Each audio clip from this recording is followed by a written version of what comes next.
You are sitting across from someone you want to impress. A client, a date, a panel, doesn't matter. Your lines are rehearsed. Every objection is mapped. Posture set, jaw tight, and inside your chest there's a knot pulling toward the outcome like a dog on a leash. You need this. And the moment that need enters the room, something shifts. Their eyes glaze half a degree. Their answers shorten. A conversation that was supposed to open a door starts closing one instead, and you push harder, talk faster, lean in deeper. The knot tightens. The door seals. You walk out replaying every word, wondering what went wrong. Here's what went wrong. That door opens inward, and the harder you pushed, the tighter it locked. This is the core mechanism inside Reality Transurfing Volume 2 by Vadim Zeland, the follow-up to a book we've already broken down on this channel. Volume 1 gave the map, the space of variations, pendulums, life tracks. Volume 2 hands over the engine. It's called external intention, and it changes the direction of force from pushing toward a goal to allowing the goal to assemble on its own. In this video, you'll learn why the effort you've been trained to worship is the exact thing repelling your results. You'll get the difference between two types of intention, one that exhausts you and one that moves reality without resistance. You'll see how mental slides, the films running in the background of your mind, are quietly scripting your daily life. And you'll walk away with a protocol for catching yourself mid-push and switching to the mode where things start arriving. Ready? Let's do it. This is an artificially aware original production.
Volume 1 established that reality is a field of preloaded files, thousands of versions of any given day, each stored in the space of variations.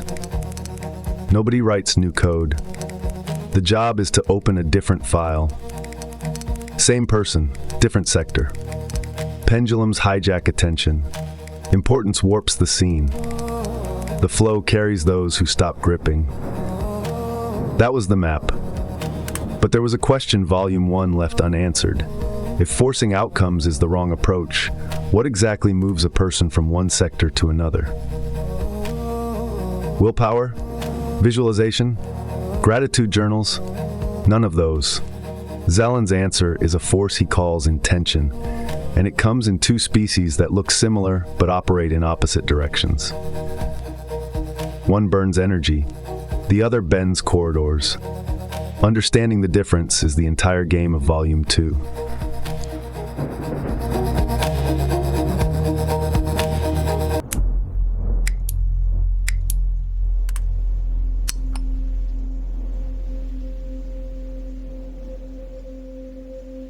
There's a fly beating against a closed window.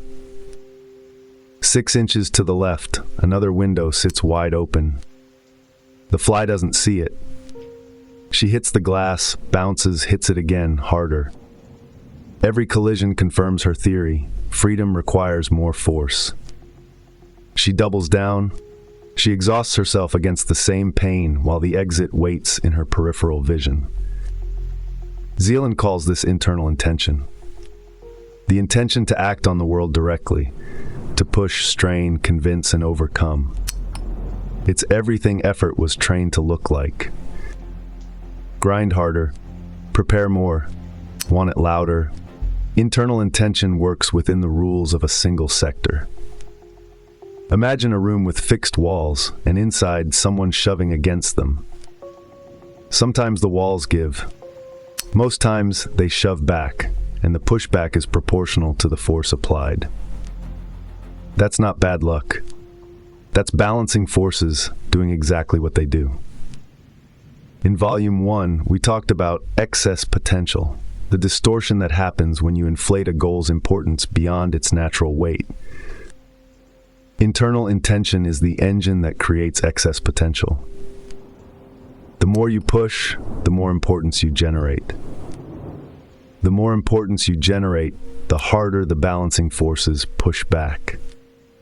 It's a machine designed to produce the opposite of what you wanted.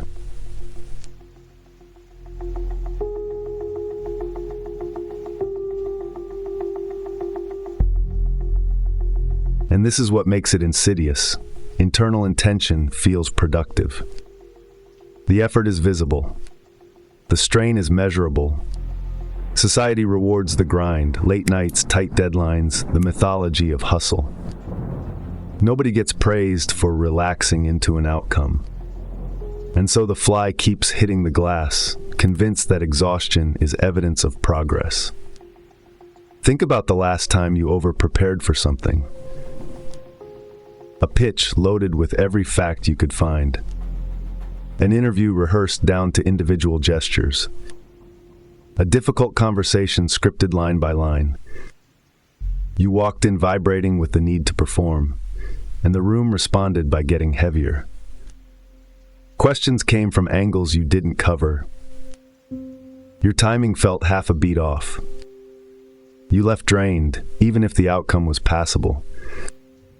That drain is the signature of internal intention. You moved the needle, but the needle fought you the whole way.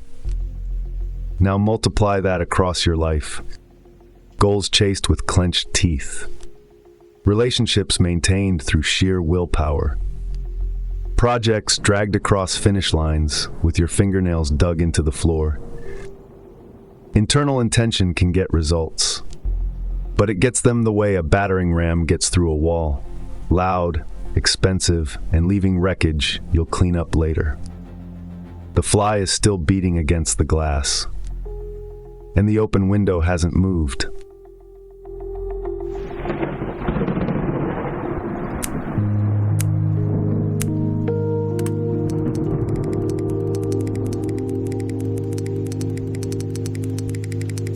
Zeland tells a story about landing on an island of strangers whose intentions are unknown. 3 options unfold. First, the victim. Apologize, offer gifts, grovel. Outcome eaten. Second, the conqueror.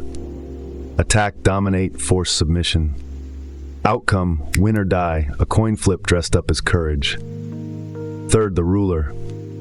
Walk forward, extend a hand, and carry the posture of someone who has never questioned the arrangement. No hesitation, no aggression, just quiet certainty that this is how things are. And the strangers obey, not because they were overpowered, because the ruler selected a sector where obedience is already the script.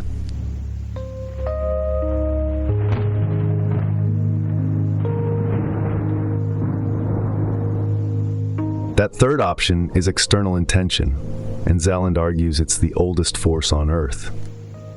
The builders of the Egyptian pyramids used it. Ancient civilizations mastered it so completely they didn't need rituals. Then it was forgotten, buried under centuries of internal intention, disguised as discipline. What survived were fragments, magic practices, meditation systems, manifestation techniques, all circling the same lost center. It doesn't push reality toward the goal. It chooses a corridor where the goal is already assembled. The formula is absurdly simple. Internal intention says, I insist that this happens. External intention says, it turns out that this is happening. Read those two lines again and notice what happens in your chest. The first one tightens. The second loosens. That loosening is the signal.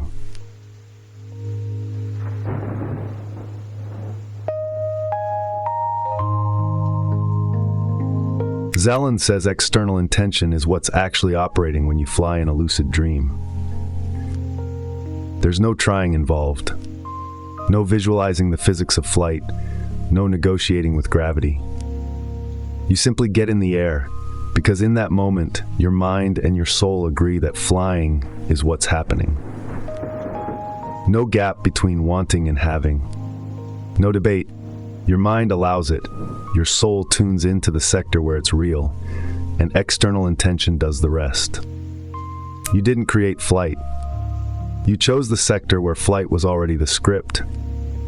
In waking life, the mechanism is identical. The speed is slower because material reality has inertia, but the direction of force is the same. When the conscious mind and the deeper knowing agree on something, without friction, without argument, without the tight grip of need, external intention activates. And it doesn't look like magic.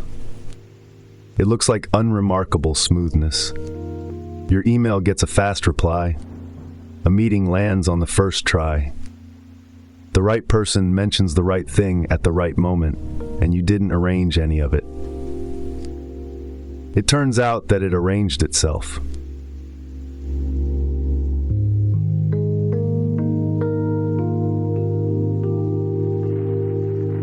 Now it gets uncomfortable. External intention is also what's running when your worst fears materialize.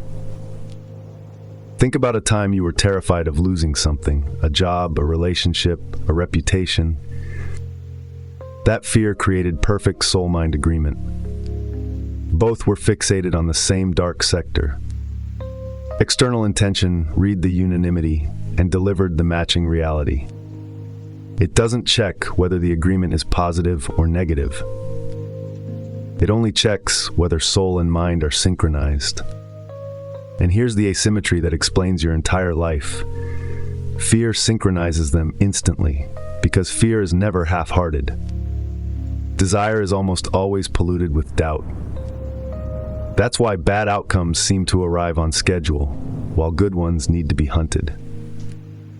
The mechanism isn't biased. Your input is. The catch is that external intention doesn't take orders. You can't summon it by wanting harder. That's like trying to grab smoke. It activates when you remove three blockers: excess importance, the gap between your soul and mind, and the film running in the background of your head.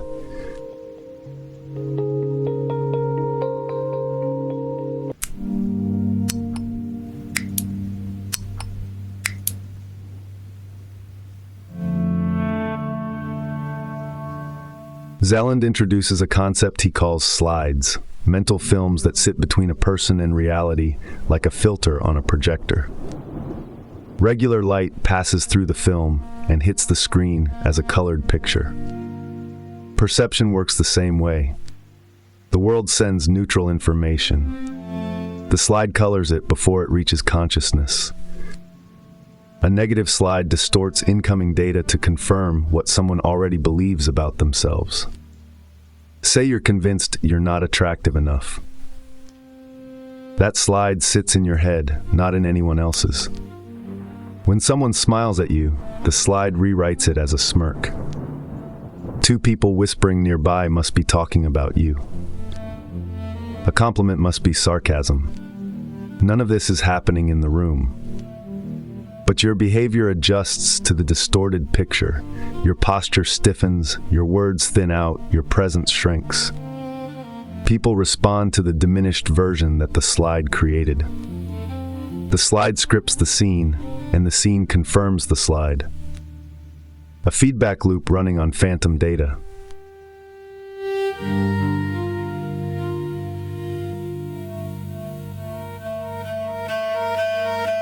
External intention catches the whole package, and delivers it as the new sector. This is how a worry about being overlooked becomes a life of being overlooked. The content of the slide materializes, not because the universe is cruel, but because soul and mind agreed on the picture, and external intention honored the agreement. Zeland gives a concrete case. The painter Henri de Toulouse-Lautrec fractured both legs as a child and remained visibly disabled his entire life. For years, the slide of his disfigurement dominated his perception. Every interaction filtered through it. Then something structural broke, not in his body, but in the importance he attached to the slide. He stopped caring, not in a resigned way, in a clean architectural way. The importance dissolved, the slide lost its foundation, and what followed was artistic fame, social popularity, and a love life that defied every prediction the slide had made. His legs didn't change. His sector did.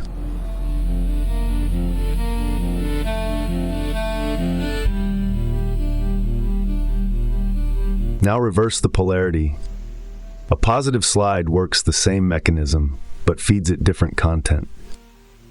Picture yourself before a meeting, and instead of rehearsing what could go wrong, you run a film of yourself speaking with ease. Posed unhurried, clear. You don't force believe the image. You play it like a conscious game, adding one detail at a time, the steady voice, the relaxed hands, the half smile when a tough question arrives. Your mind broadcasts the image. Your behavior adjusts toward it without instruction. The room receives the adjusted version and responds accordingly. External intention catches the unity between the projection and what the soul accepts, and begins materializing the matching sector.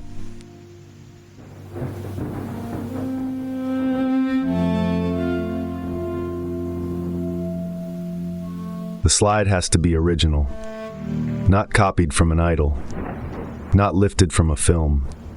A personal version, built from qualities that already exist in seed form, grown outward. Courage can start as determination. Beauty can start as charm. Eloquence can start as the ability to listen well. Slides that start within reach gain traction. Slides borrowed from someone else's life create dissonance between soul and mind, and dissonance is exactly what shuts external intention down. One more layer. Slides don't only color how you see yourself, they color how you see everyone else. Zeland calls this projection. Whatever trait you dislike in yourself, you'll start detecting in every person around you. If you judge yourself harshly, you'll assume the room is judging. If you doubt your own honesty, you'll suspect everyone of lying. Insecurity reads dominance into every neutral gesture. These projections are slides pointed outward, and they shape your relationships as powerfully as self-image slides shape your identity. The watcher, the observer self that sits in the audience while the actor performs on stage, is the only tool that catches projections before they harden into scripts. And here's a diagnostic you can run right now. The qualities that irritate you most in other people are almost certainly qualities you haven't made peace with in yourself. That's the slide projecting outward. Name it, and it loses half its voltage.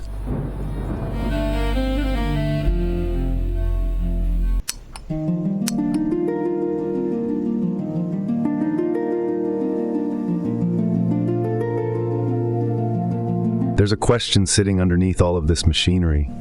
Is the goal even yours? Zeland makes a distinction here that will rearrange your priorities if you let it. A goal that genuinely belongs to you has a specific feel. The path toward it doesn't require constant self-persuasion. You don't need 3 motivational podcasts and a vision board to keep moving. The steps feel quietly obvious, not always easy, but obvious. There's an absence of internal argument. A goal planted by a pendulum, by society, family, status anxiety, or the ambient pressure of what success is supposed to look like, feels completely different. It requires heroics. Every step needs a pep talk. You're forever convincing yourself that you want it. And if you do reach it, there's a flatness where the celebration should be. A hollow win, because your soul never signed the contract. Your mind did alone. And external intention never got the signal to move, because soul and mind were never in agreement. Zeland calls the right path your door. And the test is disarmingly physical. Imagine walking through the door that represents your goal. If your body relaxes, shoulders drop, breathing opens, that's a real door. If your chest tightens, even though the door looks impressive from the outside, it belongs to someone else. You've been pushing someone else's door. And that's why external intention never kicked in.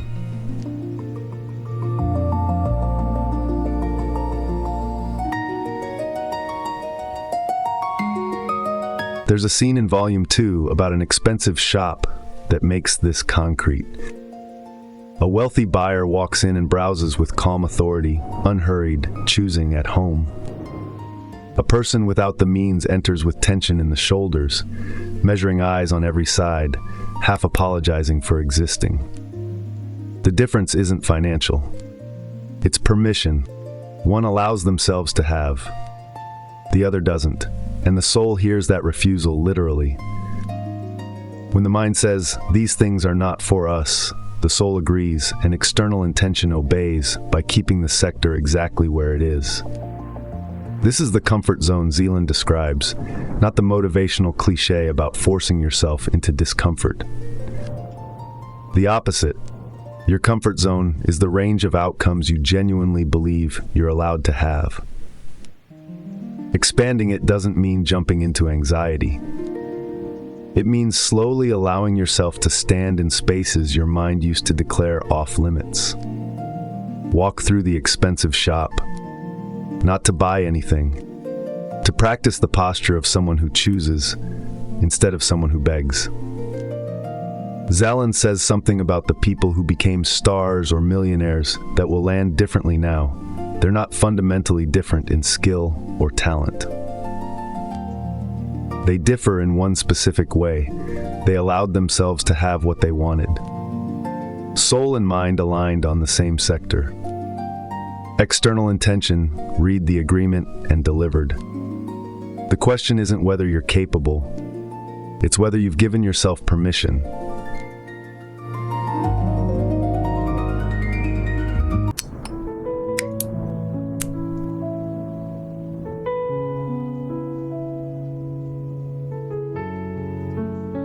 Here's where the whole system collapses into a single image. Zeland says, approach your goal the way you'd walk to your mailbox. You don't agonize about whether the letter will be there. You don't visualize the mailbox cooperating or give yourself a pep talk about your worthiness to receive mail. Your feet move. The mailbox is there. You open it. That's external intention at work. So ordinary you don't even notice it. The determination to have without the drama of wanting. Action without the suffering of insistence. Your mind isn't fighting the process. Your soul isn't doubting the outcome. They're aligned, and because they're aligned, external intention operates as quietly as gravity.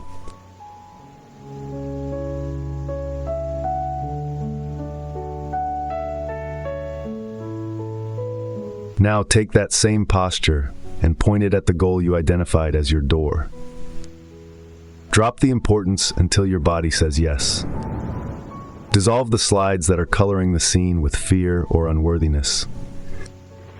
Stop insisting, start walking. The formula Zeland keeps returning to is, it turns out that, not I made this happen, not I manifested this through sheer willpower, just it turns out that the meeting went well. It turns out that the right person appeared at the right time. It turns out that the obstacle dissolved before you reached it. That phrase is the sound of external intention operating. And it begins the moment you stop pushing and start choosing.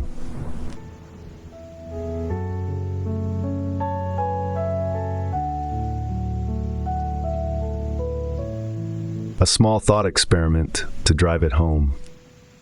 Two people want the same speaking slot at a conference. Person sends mass emails, follows up every 24 hours, rewrites the pitch 6 times, and stays up crafting the perfect subject line. Compressed, needy energy, aimed like a battering ram.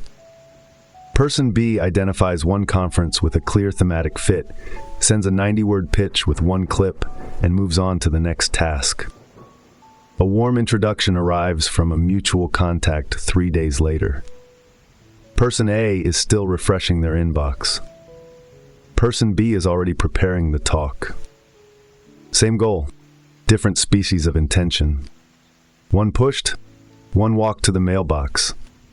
Ask yourself which one feels more like your pattern, and which one your body just relaxed reading about.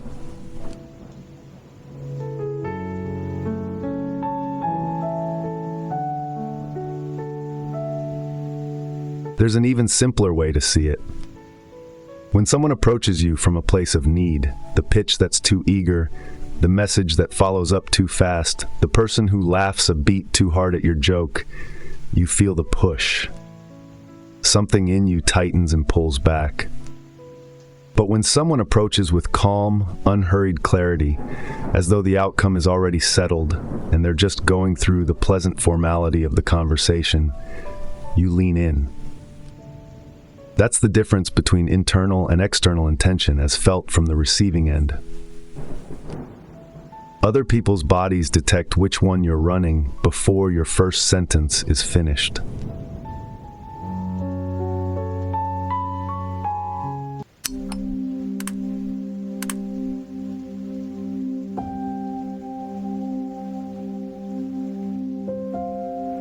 Here's a protocol that runs in real time, anywhere, without anyone noticing.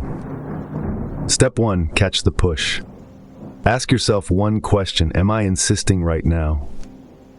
If your jaw is set, your breathing is shallow, and the inner monologue sounds like, I need this to work, you're in internal intention. Name it. That's the fly hitting glass. Step 2, drop the weight. 1 slow exhale. Replace I need this with I prefer this. Feel what happens in your ribcage. Importance just lost its foundation. The slide loses power the moment significance drains out of it. Step 3, allow the scene. Picture the outcome already assembled, not through force, but because it turns out that way. You're not visualizing to create. You're rehearsing the posture of someone who already has. Walking to the mailbox. If your body loosens, you've shifted. If tension remains, reduce the goal's weight 1 more notch until the body agrees. Your body is the only meter that doesn't lie, doesn't hedge, and knows the difference between pushing and choosing before your mind catches up.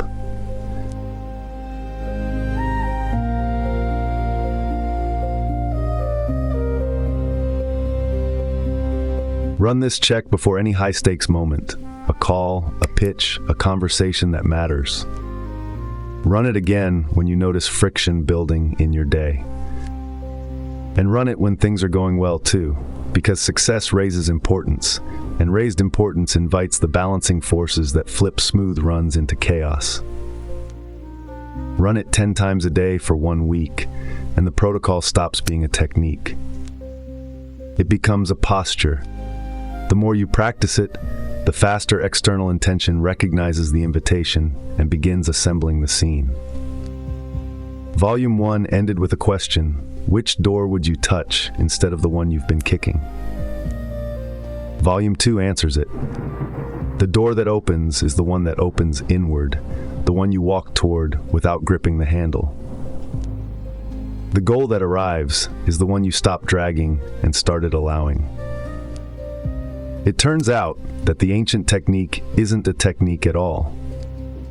It's a removal. Take away the pushing, the slides, the false goals, and the tight-fisted need, and what's left is a force that was always there, waiting for you to stop blocking it. If this reshaped how you think about effort, hit like so more humans find it. Subscribe for deep, no-fluff breakdowns that change how you operate, not just what you know. And drop a comment I'll actually read. What's the one goal you've been pushing hardest? And what would it look like to walk toward it like a mailbox instead? Thanks for watching.